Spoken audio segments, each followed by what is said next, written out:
तो बच्चों, इस वीडियो में हम लोग आज एक बहुत ही इंपॉर्टेंट थ्योरम पर ध्यान देंगे। यह थ्योरम साइक्लिक क्वाड्रिलेटरल अर्थात चक्रीय या वृत्तस्थ चतुर्भुज पर आधारित है और ये बहुत ही इंपॉर्टेंट थ्योरम है। और ये थ्योरम जो है प्राय सभी बोर्ड में कंपलसरी थ्योरम है, सभी बोर्ड में जनरली आते रहते हैं, चाहे वो सीबीएसई हो या आईसीएसई हो या डब्ल्यूबी हो या बिहार बोर्ड हो, कोई भी बोर्ड हो, इसमें ये बहुत ही कॉमन थ्योरम है।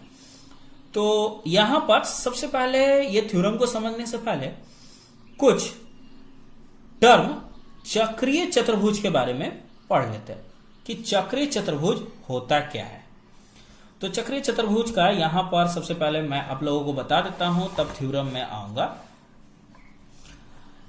एक वृत्त के अंदर में स्थित एक चतुर्भुज, एक ऐसा चतुर्भुज जिसके शीर्ष बिंदु वृत्त पर ही स्थित हो।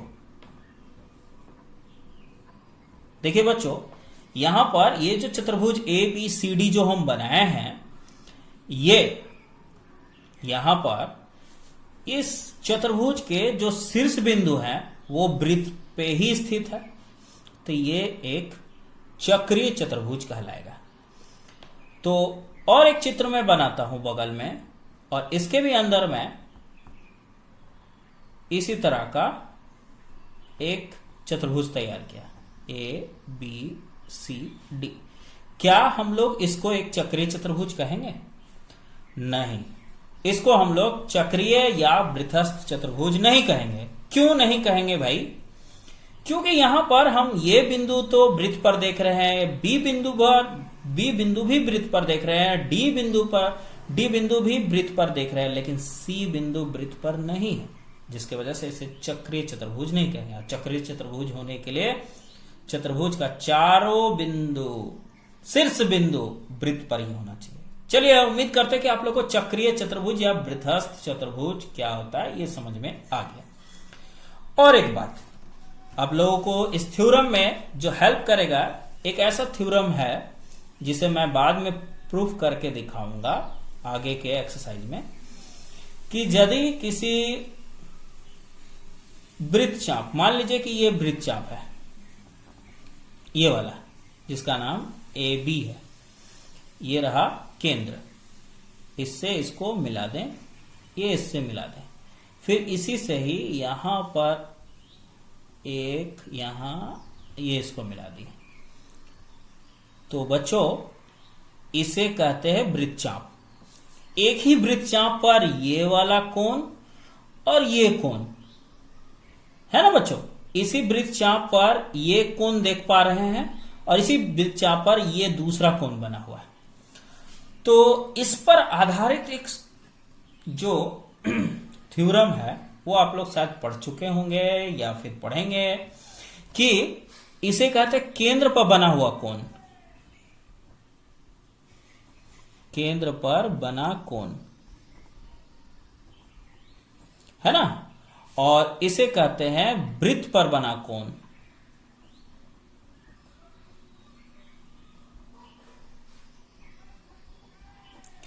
अब ये चीज आप में इसमें क्या याद रखना है कि एक ही वृत्तचाप पर बना केंद्र पर कोण और वृत्त के शेष भाग पर बना कोण में, इन दोनों में संबंध क्या होता है? तो इन दोनों में संबंध है कि ये जो कोण होता है वो इस कोण का डबल होता है। मतलब यदि यहां पर एंगल सी की बात करें तो इसका मान निकालने के लिए ये एंगल का हाफ करना पड़ेगा, मतलब हाफ ऑफ एंगल, ये इस एंगल को छोटा, इस इधर वाले को बड़ा कहेंगे, मतलब एंगल ए ओ बी, छोटा वाला, ये छोटा साइज वाला जो अंदर में बना है, जो हम सारा किए डार्क किए, इसका हाफ होगा, ठीक है ना। उसी तरह यदि इसको उल्टा देखें, यदि हमें अंदर वाला एंगल ए ओ बी का मान निकालना है, ये मान निकालना है और इसका मान दिया हुआ है, तो इसका मान का ये डबल होगा, मतलब 2 इंटू एंगल सी।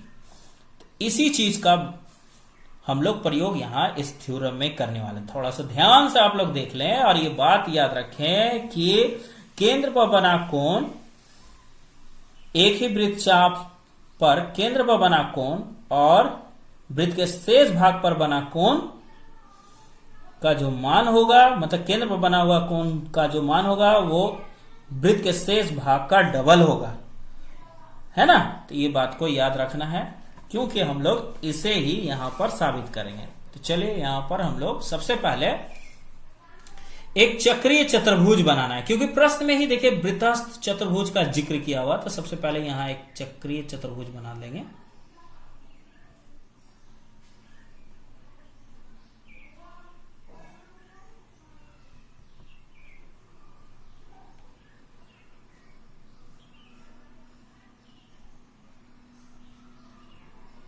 ये रहा, ये ए, ये बी, ये सी, ये डी, ये इसका केंद्र रहा।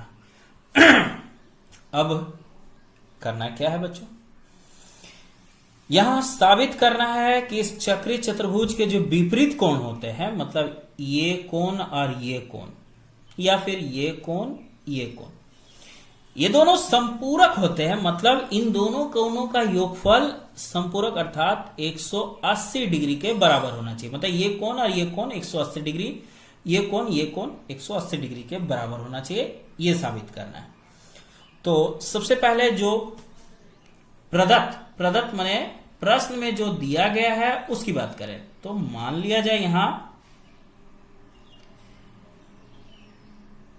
इस केंद्र का नाम ओ रख दिए, ए बी सी डी, ओ केंद्र वाले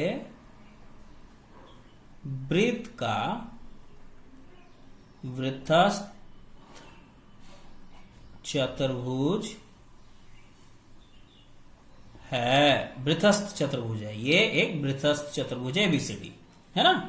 यहां पर ये वृत्तस्थ चतुर्भुज है।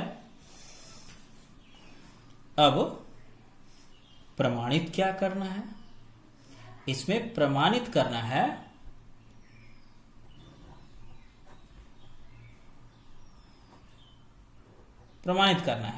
क्या प्रमाणित करना है बच्चों, कि एंगल यहां पर ये एंगल, इस एंगल का नाम ले तो A D C plus angle A B C, ये एंगल ए बी सी, ये दोनों मिलाकर 180 डिग्री होगा, ये साबित करना। या हम लोग ये भी साबित कर पाए कि एंगल, ये angle D A B plus angle D C B, ये 180, दोनों में से किसी एक को प्रूफ करने से थ्योरम प्रूफ हो जाएगा, है ना। चलिए इसे प्रूफ करने के लिए हमें कुछ रचना करना पड़ेगा। वो रचना क्या है बच्चों, देखिए बच्चों यहां पर ये दोनों को 180 डिग्री प्रूफ करने के लिए हमें रचना के तौर पर ए ओ और ओ सी को मिलाना पड़ेगा, और ये दोनों को मिलाकर 180 डिग्री प्रूफ करने के लिए ओ डी और बी ओ को मिलाना पड़ेगा। किसी एक को प्रूफ करके हम लोग आगे बढ़ सकते हैं। चलिए यहां मिलाते हैं, ये दोनों को मिला दिए इस सेंटर से। रचना में ए ओ और सी ओ को मिलाया, है ना बच्चों, मिला दिए। अब आप लोगों को ऐसा चीज मिल गया देखने के लिए कि ये जो यहां से यहां तक ABC क्या है, एक वृत्त चाप है, और इसी वृत्त चाप पर जैसा कि अभी उधर हम बताएं कि एक ही वृत्त चाप पर ये बना है केंद्र पर कोण, ये रहा केंद्र पर कोण, और यहां पर इसी वृत्त चाप से ये बना है वृत्त पर कोण। तो ये केंद्र पर कोण, ये वृत्त पर कोण। तो बच्चों ये केंद्र पर जो कोण है, यहां तो हम लोग, आप लोग बोलिए कि केंद्र पर तो दो कोण बना है, ये भी बना है केंद्र पर, तो ये बृहद हो गया, ये उसका छोटा लघु हो गया, ये बृहद ये लघु। तो लघु वाला ये यहां रहेगा तो इसका उल्टा साइड ये वाला लेना है, ये सामने वाला नहीं, है ना। तो यहां पर प्रमाण में ये बात हम लोगों को लिखना पड़ेगा कि हम जानते हैं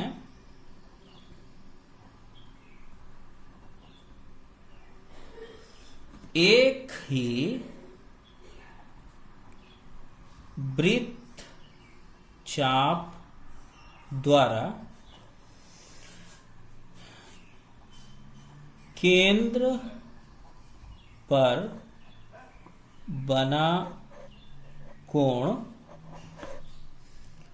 वृत्त के शेष भाग पर बना कोण का 2 गुना होता है। मतलब वृत्त पर जो बना कोण है वो डबल होता है ना। ये बात को हम यहां लिख देंगे। तो इसका मतलब क्या हुआ बच्चों? इसका मतलब ये यहां पर लिख सकते हैं कि यदि हम यहां AD एंगल ADC की बात करें तो ये किसके बराबर हुआ? तो ADC का जो मान होगा वो इस कोण का ये आधा है ना, तो हम लिख सकते हैं आधा, है ना, एंगल, कौन सा एंगल? AOC। AOC, तो ये AOC कौन सा लिया? ये नहीं, ये वाला लिया, लघु वाला। तो यहां लघु वाला, लघु कोण मतलब छोटा कोण, माने एंगल AOC का लघु कोण का आधा करेंगे तो ये कोण प्राप्त होगा।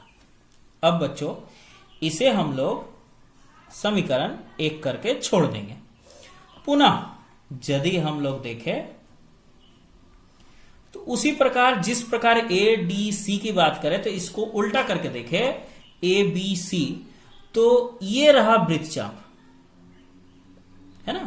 तो यहां पर एक ही वृत्तचाप, देखिए ये बात हम लोग यहां इसमें लिखे नहीं कि एक ही वृत्तचाप पर स्थित, तो एक ही वृत्तचाप ADC, ये वृत्तचाप पर ये भी कोण है और इसी वृत्तचाप पर थोड़ा सा ध्यान से देखें ये भी कोण है, ये वाला कोण है। तो यहां ये बात जिक्र करेंगे कि वृत्तचाप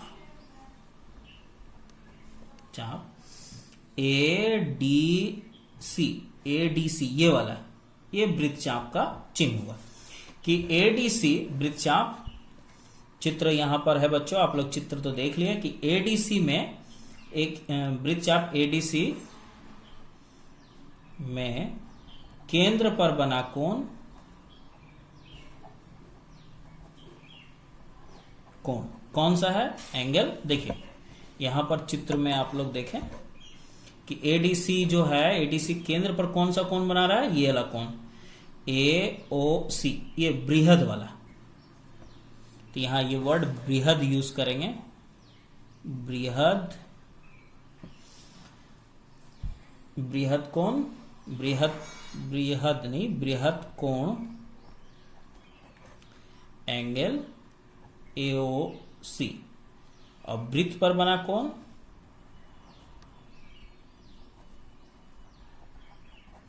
तो वृत्त पर बना कोण कौन सा है? यहां पर इस चाप से बना ABC, ये रहा। तो हम लोग फाइनली क्या लिख सकते हैं? इसमें हम लोग लिख सकते हैं ना, यहां पर चित्र में देखें कि ये कोण का जो मान होगा वो क्या होगा? इस कोण का आधा होगा। मतलब यहां हम लोग लिख सकते हैं बच्चों, क्या लिख सकते हैं? एंगल ABC आधा, हाफ, बृहद कोण एंगल AOC, ये है ना। तो ये समीकरण 2 हो गया, ठीक है। अब समीकरण 1 और 2 को हम लोग जोड़ देंगे। समीकरण 1 और 2 को जोड़ने पर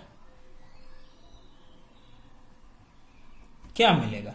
चलिए जोड़ते हैं। समीकरण 1 मेरे सामने ये है और ये है, इसको जोड़ें। Angle ADC plus angle ABC बराबर है, जिस तरह ये इस पक्ष को जोड़ दिया अब इस पक्ष को जोड़ेंगे, 1/2 angle AOC plus 1/2 angle AOC, है ना। तो ये बृहद है। AOC जो है यहाँ पर 2 ठो AOC है, तो एक बड़ा है एक छोटा है ना।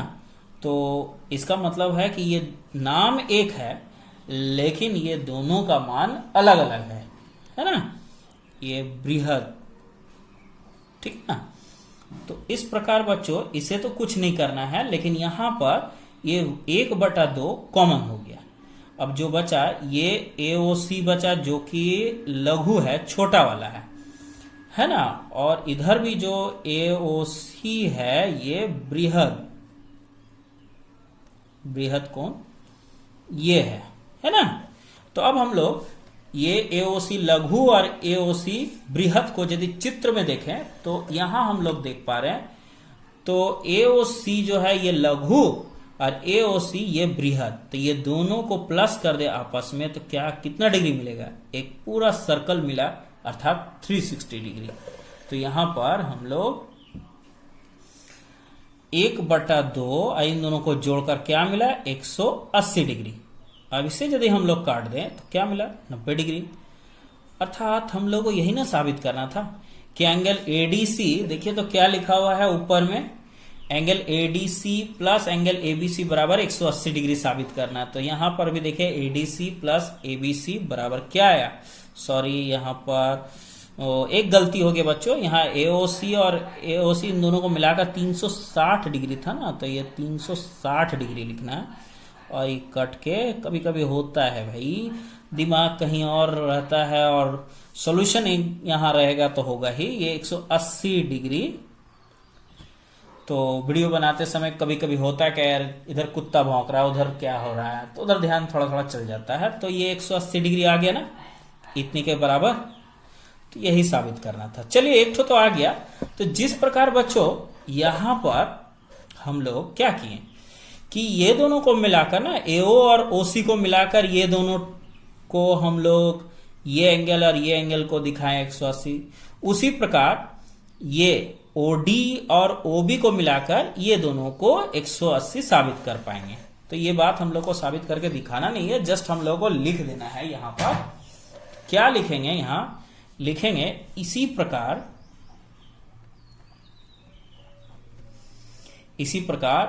OD और OB को मिलाकर क्या साबित कर सकते हैं, angle DAB plus angle DCB बराबर 180 डिग्री, है ना। तो ये साबित कर सकते हैं, 180 डिग्री साबित किया जा सकता है। तो ये पूरा साबित करने की जरूरत नहीं, बस इतना ही लेता है। इस तरह हम लोग ये प्रूव्ड कर पाए थ्योरम। उम्मीद है कि बच्चों आप लोग इस वीडियो को बार बार देखकर आप लोग भी इसे आसान तरीके से प्रूफ कर पाए, है ना, इस चित्र के जरिए।